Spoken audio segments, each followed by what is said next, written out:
नमस्कार, मैं हूं आपके साथ शिप्रा झा और आप देख रहे हैं न्यूज़ 18 बिहार झारखंड का डिजिटल प्लेटफॉर्म। प्रधानमंत्री नरेंद्र मोदी ने स्वतंत्रता दिवस पर कई बड़ी घोषणाएं की, जिसमें जीएसटी पर बड़ी राहत का संकेत भी शामिल है। पीएम मोदी ने नेक्स्ट जनरेशन जीएसटी का ऐलान करते हुए बताया कि दिवाली पर आम लोगों के लिए एक बड़ी राहत मिल सकती है। खबर है कि केंद्र सरकार ने मौजूदा 4 टैक्स स्लैब वाले जीएसटी सिस्टम को 2 टैक्स स्लैब में बदलने का प्रस्ताव दिया है। अभी जो 5, 12, 18 और 28% वाली व्यवस्था है, इसके बदले केवल 5 और 18% वाली व्यवस्था होगी। हालांकि इसके अलावा चुनिंदा डिमेरिट गुड्स के लिए हाई टैक्स स्ट्रक्चर लागू होगा, जो कि 40% हो सकता है। डिमेरिट गुड्स के तहत वो सामान या सर्विसेज आती हैं जिनका इस्तेमाल समाज के लिए हानिकारक माना जाता है, जैसे कि सिगरेट, गुटखा, तंबाकू, ऑनलाइन गेमिंग वगैरह। सरकारी सूत्रों के अनुसार केंद्र ने विस्तृत प्रस्ताव बनाकर जीएसटी स्पेसिफिक 3 मौजूदा मंत्री समूह को भेजा है। प्रस्ताव पर जीएसटी काउंसिल के विचार करने से पहले ग्रुप ऑफ मिनिस्टर्स इसकी समीक्षा करेंगे। ये प्रस्ताव लागू होता है तो ये 2017 के बाद जीएसटी की दरों में सबसे बड़ा बदलाव होगा, जिससे बड़ी संख्या में मिडिल क्लास, किसानों और प्रमुख उद्योग को त्योहारी सीजन से पहले व्यापक लाभ मिलेगा। आम लोगों को भी बड़ी राहत मिल सकती है। देखिए, नई जीएसटी व्यवस्था को लेकर कहा जा रहा है कि आम लोगों के लिए बड़ी राहत लेकर आ सकती है। सरकारी सूत्रों के हवाले से बताया जा रहा है कि फूड आइटम्स, दवाएं, शिक्षा और रोजमर्रा के सामानों को 0 यानी कि 5% की श्रेणी में रखने का प्रस्ताव है, ताकि ये किफायती बन सके। वहीं कृषि उपकरणों पर जीएसटी को 12% से घटाकर 5% करने का प्रस्ताव है। इंश्योरेंस प्रीमियम पर जीएसटी को 18% से घटाकर 5% या 0 करने का भी प्रस्ताव है, जिसको लेकर लंबे समय से मांग की जा रही थी। केंद्रीय मंत्री नितिन गडकरी भी इंश्योरेंस सेवाओं पर राहत की सिफारिश कर चुके हैं। सूत्रों के अनुसार टीवी, एसी, फ्रिज और वॉशिंग मशीन जैसी घर की जरूरत वाली चीजों पर जीएसटी दरों को मौजूदा 28% से घटाकर 18% किया जाएगा।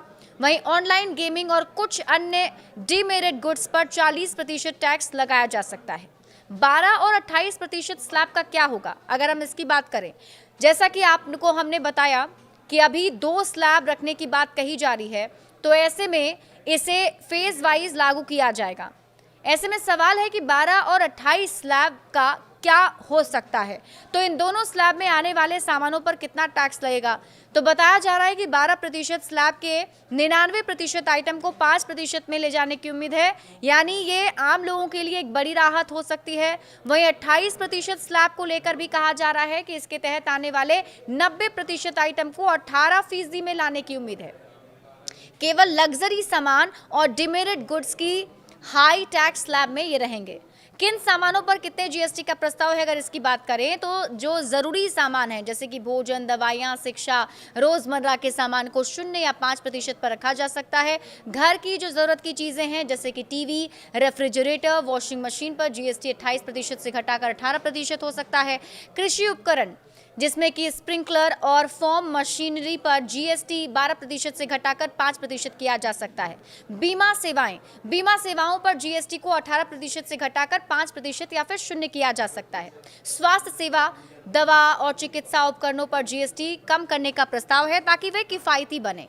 पेट्रोलियम प्रोडक्ट्स, फिलहाल पेट्रोलियम उत्पादों पर जीएसटी से बाहर रखा गया है। विशेष दरें, हीरे पर 0.25% और सोने चांदी पर 3% की विशेष दरें शायद नहीं बदली जाएंगी। ऑनलाइन गेमिंग को डिमेरिट गतिविधि मानकर 40% जीएसटी स्लैब में रखा जाएगा।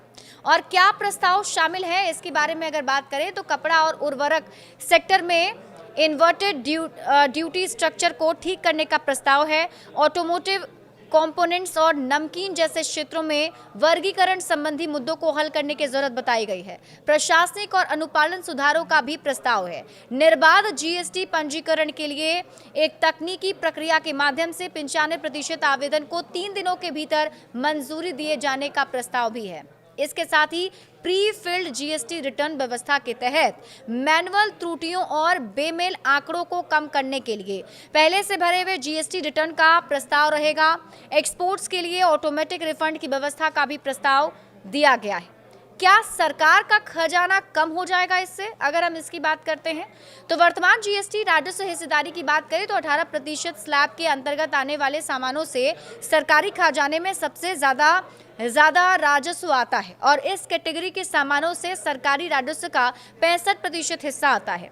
दूसरे नंबर पर आते हैं 28% टैक्स स्लैब वाले सामान, जिनसे 11% आता है। 12% वाले टैक्स स्लैब से 5% और 5% वाले टैक्स स्लैब से 7% राजस्व आता है। केंद्र को उम्मीद है कि अनुपालन में बढ़ोतरी और टैक्स बेस के विस्तार से राजस्व में होने वाले किसी भी संभावित नुकसान की भरपाई हो जाएगी। फिलहाल प्रस्ताव तैयार किया गया है, जिसकी समीक्षा 3 मंत्रियों वाला समूह करेगा। उनकी सिफारिशें जीएसटी काउंसिल को भेजी जाएंगी, जो उन्हें स्वीकार, संशोधन या अस्वीकार कर सकती है। जीएसटी काउंसिल की बैठक सितंबर या अक्टूबर में हो सकती है, यानी दिवाली पर आपको गुड न्यूज मिलने की पूरी संभावना रहेगी। बड़े अपडेट्स के लिए आप जुड़े रहिए न्यूज़ 18 बिहार झारखंड के साथ।